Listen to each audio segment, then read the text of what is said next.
안녕하세요. 수학에 푹 빠지다의 저자 수푹쌤입니다. 안녕하세요. 수북쌤의 제자 최서연입니다. 서윤아, 분수하면 뭐가 떠오르지? 어떤 것을 똑같이 나눈 거요. 네, 똑같이 나눈 게 떠올라요. 분수하면 똑같이 나눈다. 사실 등분이 떠오르는 겁니다. 그래서 그 등분에서 이 분자가 분수할 때 분자죠. 네. 등분하면 우리가 그 사칙 연산 중에서 어떤 계산식이 떠올라요? 나누기요. 네, 등분은 나눗셈과 관련이 있습니다. 오늘 나눗셈과 분수를 연결해서 이야기해 볼 건데요. 먼저 1 나누기 3을 한번 해봅시다. 1 나누기 3의 몫은 뭐가 되죠? 3분의 1이요. 왜 3분의 1이 돼요? 왜냐면은 한 개를 3명이서 나눠 먹는다고 하면은 네. 똑같이 나눠 먹는다고 하면은 각자 3분의 1 조각밖에 못 가지거든요. 네, 한 개가 있을 때 이것을 3등분 한다는 거죠. 네. 3 나눈다는 것은 3개로 나눠서 그 중에 하나를 한 사람이 갖게 되니까 3분의 1이 되는 거죠. 네. 그 나눗셈에서의 몫은 무엇을 의미하냐면 한 부분의 양을 의미합니다. 예를 들어 사과 한 개를 세 사람이 나눠 먹는다. 그러면 한 사람이 먹는 양 이거를 몫으로 나타내는 겁니다. 그럼 3분의 1이 한 부분의 양이겠네요. 그렇죠. 한 묶음의 양이 되는 거죠. 한 부분의 양이라 할 수도 있고 한 묶음의 양이라 할 수도 있고 한 사람의 양이라고 할 수도 있는 거죠. 네. 그러면 2 나누기 3의 몫은 얼마일까요? 3분의 2요. 왜 3분의 1일까? 한번 생각해 봅시다. 사과가 2개 있고 그것을 몇 명이 나눠 먹어요? 3명이요. 네, 3명인데 그러면 사과 한 개를 3등분해서 하나 갖고 여기서도 3등분해서 하나 갖고 3분의 1이 2개니까 뭐가 돼요? 3분의 2요. 3분의 2가 되는 거죠. 그러면 3 나누기 3은 몫이 얼마일까요? 1이요. 네, 1이라고 할 수도 있고 그 분수를 하게 되면 3분의 3. 3분의 3이라고 할 수도 있죠. 네. 네, 이거는 1과 같습니다. 그 다음에 그러면 3 나누기 4는 뭐가 될까요? 4분의 3이요.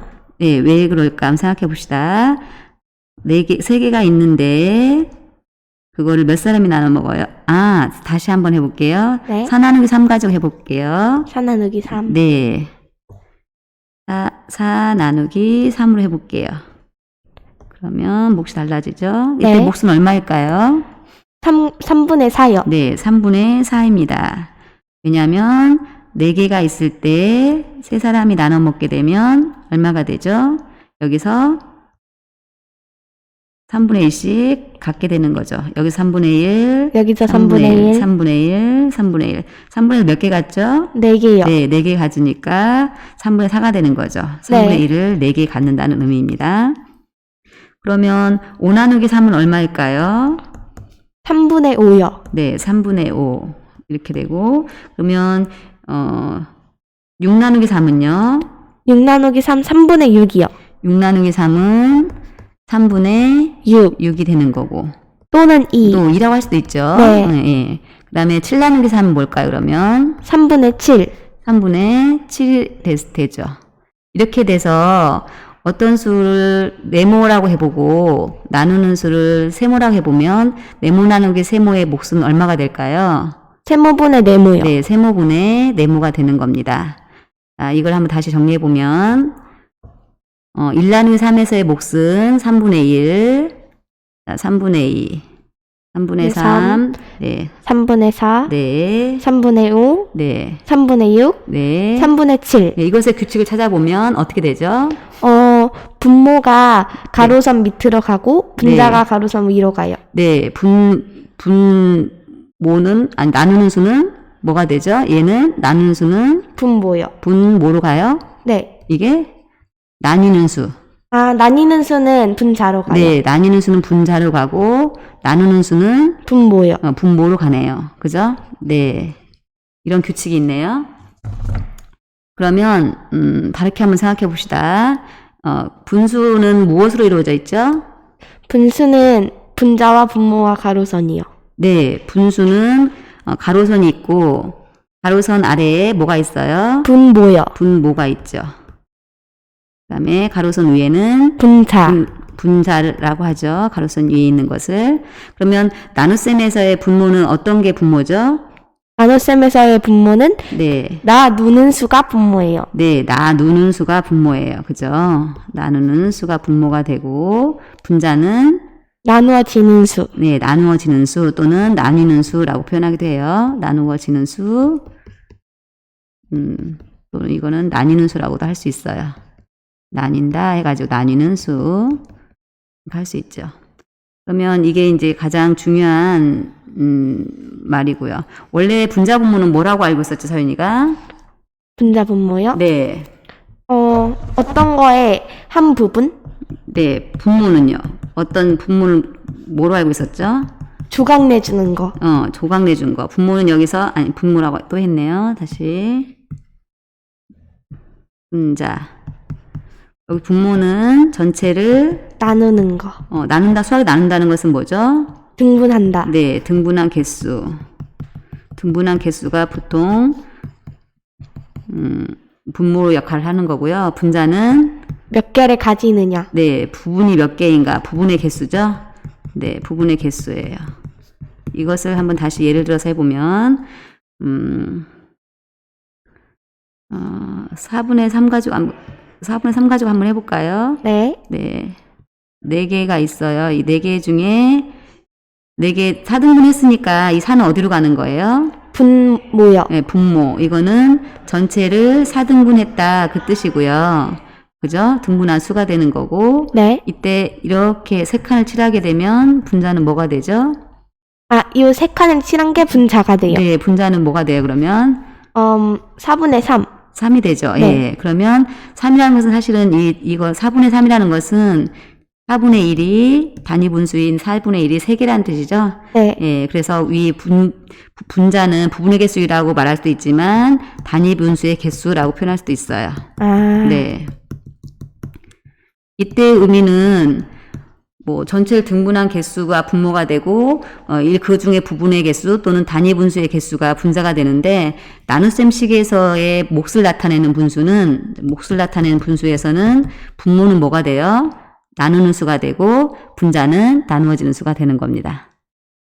알겠어요? 그러면 네. 이제 그 분수 갖고 한번 생각해 봅시다. 네. 우리가 뭐가 있다고 해볼까요? 7분의 3이 있다고 해볼까요? 네. 네, 7분의 3이 한번 있다고 해보고 7분의 3 하면 떠오르는 게 뭐죠? 7개로 나눈 것 중에 3개 또는 네. 단위 분수 7분의 1이 3개 있는 거예요. 네, 7개 7등분 한 것 중에 하나를 7등분 하나, 둘, 셋, 넷, 다섯, 하나, 둘, 셋, 넷, 다섯, 여섯 이렇게 7개 중에 3개.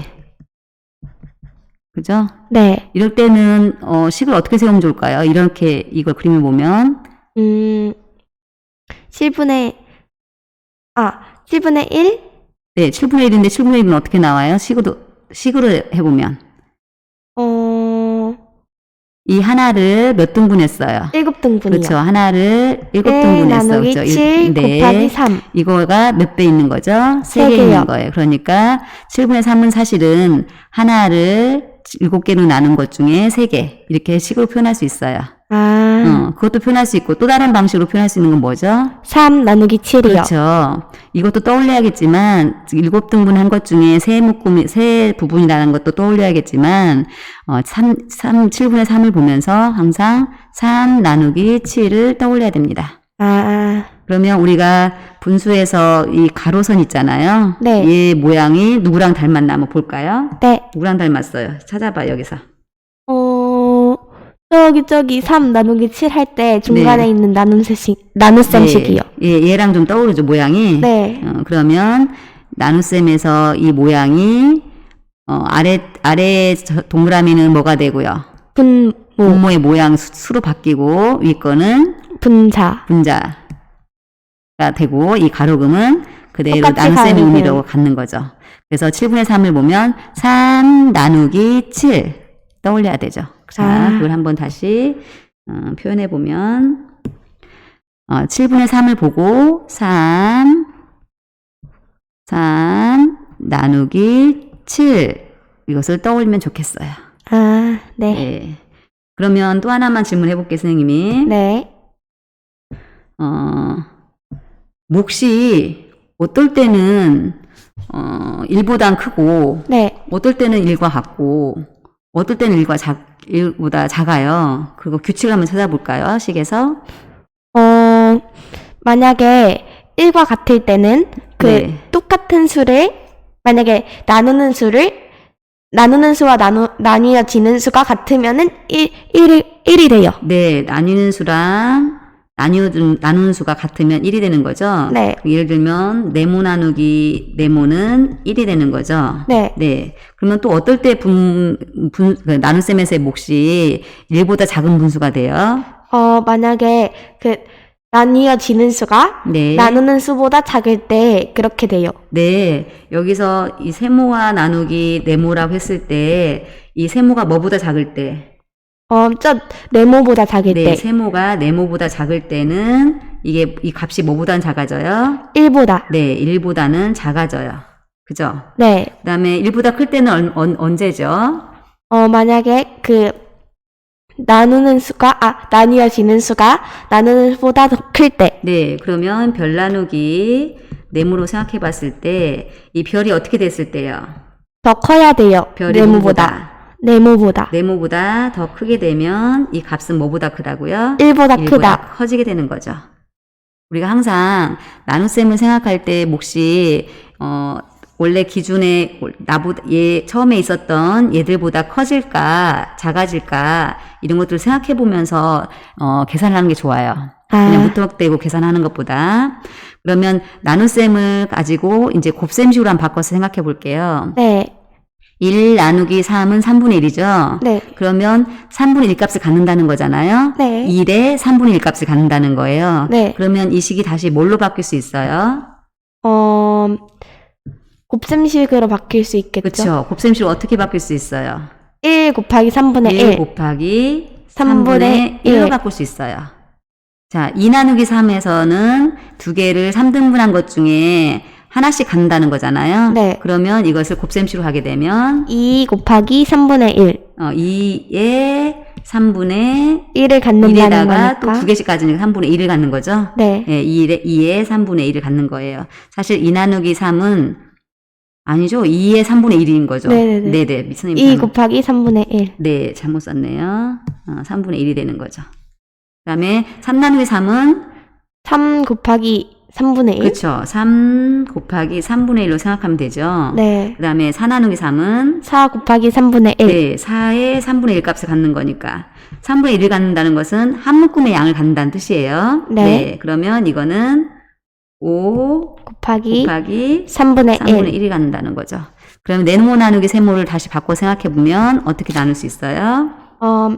네모 곱하기 네모 곱하기 세모분의 1은 세모분의 1로 생각할 수 있죠. 네. 네. 그러면 우리가 7분의 3을 생각할 때, 자, 7분의 3을 다시 돌아볼게요. 네. 7분의 3을 생각할 때, 3 나누기 7로 생각할 수 있지만, 또 다시 이걸 바꿔서 뭐로 생각할 수도 있다고요? 3 곱하기 7분의 1. 그러면 3 곱하기 7분의 1이랑 3 나누기 7이랑 같은 거죠, 결국은. 네. 그러니까 우리가 식을 생각할 때, 3 나누기 7, 3 곱하기 7분의 1, 이런 식으로, 자유롭게 생각할 수 있어야 돼요. 네. 그러면 우리가 7 나누기 3을 한번 생각해 볼게요. 네. 이제 어디다 쓸까? 마지막으로 7 나누기 한번 생각해 봅시다. 7 나누기 3은, 어떤 상황에서 필요한 식이죠? 만약에 소고기를 7개 구웠는데 네. 사람은 3명이 있어요. 네. 근데 모두들 양보를 하네요. 그 양보를 안 해. 그럼 어떻게 먹을 수밖에 없어요, 합리적이려면. 한 개를 쪼개야 돼요. 쪼개서 똑같이 나눠 먹어야 되는 거죠? 네. 네, 그렇게 되면, 사실은, 원래는 두 개씩 먹고, 3분의 1씩 먹으면 되는 거죠? 네. 2개씩 먹고, 3분의 1씩 또 먹으면 되죠. 그런데 만약에, 먹는 게 아니고, 축구공이 7개 있어요. 네. 축구공이 7개 있는데, 그거를 세면서 똑같이 나누려고 그래요. 네. 그럴 때는요. 그러면은 쪼개면은 터지잖아요. 네. 그러니까 하나는 버려야 되지 않을까요? 버리거나 어떻게 그러니까 7 나누기 3이 항상 몫을 2와 3분의 1을 갖는 건 아니에요. 네. 그러니까 축구공 같이 나눌 수 없는 거는 몫이 얼마고 몫이 이고 나머지를 1. 한 개를 남겨두는 거죠. 네. 이런 식인 7 나누기 3에서 항상 몫을 2와 3분의 1 이렇게 하는 거는 좀 합리적이지 않는 것 같아요. 네. 상황에 따라서 다르니까. 2와 3분의 1 해서 나머지 없이 처리하는 방법이 있고 나머지가 있을 수밖에 없는 상황에서는 나머지 그대로 두는 거죠. 이해됐어요? 네. 네, 오늘은 분수와 그 나눗셈과 연결지어서 생각해 봤고요. 몫에서 그 분수로 나올 수밖에 없는 상황, 그리고 몫이 분수로 나왔을 때 분모랑 분자의 역할이 무엇인지에 대해서 이야기 나눠 봤어요. 오늘 어땠어요? 저는요, 그냥 만약에 이렇게 나눗셈을 배우고 나서 무조건 어떤 상황이든 분수로 표기하면 된다고 생각했거든요. 네. 근데 만약에 축구공 같은 상황이면은 그렇게 되지 않으니까 어떨 때는 나머지도 필요하다 이런 것도 깨달았어요. 네, 상황에 따라서 달라지는 거죠. 네. 네, 이상으로 수학에 푹 빠지다의 저자 수폭쌤이었습니다. 수푹쌤의 제자 최서윤이었습니다. 감사합니다. 감사합니다.